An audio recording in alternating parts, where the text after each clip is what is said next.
Ստեփանակերտում ադրբեջանական օկուպացիոն վարչակազմը ոչնչացրել է Սուրբ Աստվածամոր Հովանու եկեղեցին, տեղեկությունը հայտնում է Արցախ Tourism և Culture Development Agency-ն։ Նշվում է, որ սա մշակութային ցեղասպանության դրսևորում է, այն ուղղված է Արցախում հայկական հիշողության և ինքնության վերացմանը։ Քանդվում են ոչ միայն շենքեր, այլ նաև ժողովրդի անցյալն ու ապագայի իրավունքը։ Գործակալությունը դատապարտում է միջազգային կառույցների անգործությունը։ Կոչ է անում հարցը բարձրացնել միջազգային հարթակներում, ընդգծվում է Արցախի հայրի վերադարձի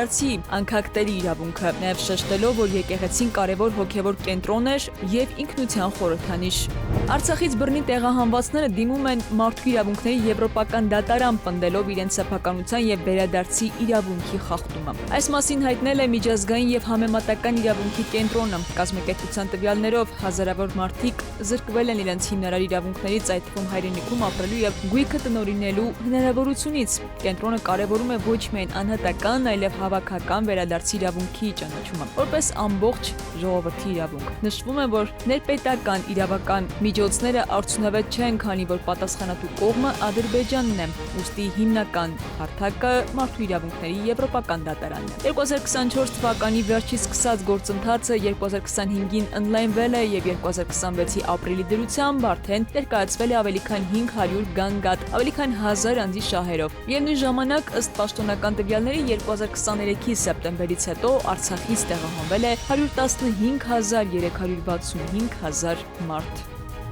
Հրազդանի կիրճում նախատեսվում է ստեղծել 5,5 կիլոմետր երկարությամբ բազմագործառութային հանգստի գոտի։ Երևանի ավագանին հաստատել է նախագիծը։ Կկառուցվեն հանգստի և մարզական գոտիներ, զբոսայգի և բացօթյա կինոդիտման վայր։ Նախատեսվում է նաև սրճարան, որպես սոցիալական շփման կենտրոն։ Տարածքը կկանաչապատվի և կբարելավեն հետիոտնային ու տրանսպորտային ուղիները, կմաքրվի գետը։ Ծրագիրը կնպաստի բնապահպանական վերականգնմանը։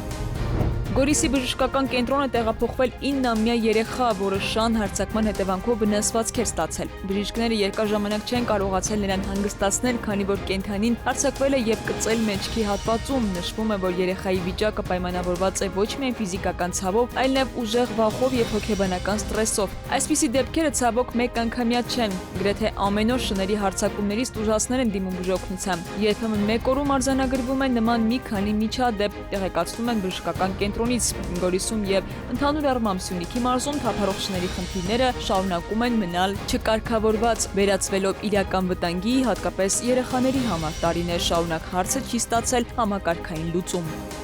Նոր Հաճն Նոր Գեղի ճանապարհին Տեսլա մակնիշի ավտոմեքենայում հրդեհ է բռնկվել։ Ըստ նախնական տվյալների տուժածներ չկան։ Մինչև հրշեջների ժամանումը կրակի դեմ պայքարել են վարորդն ու քաղաքացիները, դեպքի վայր են ժամանել Աբովյանի և Եղվարդի հրշեջները։ Բարեկները սահմանազատել են տարածքը և ժամանակավորապես դադարեցրել երթևեկությունը։ Կրակը մի քանի անգամ մարվել է, սակայն կրկին բռնկվել է։ Ծուխն ու կրակը տեսանելի է եղել մի քանի 100 մետրից։ Իրավապահները պարզում են ավտոմեքենայի սեփականատիրոջ և վարորդի ինքնությունը։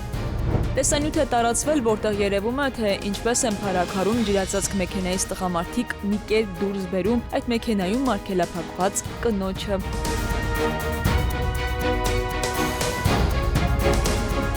Հնարիկ Պետրոսյան, ժամը լրատվական։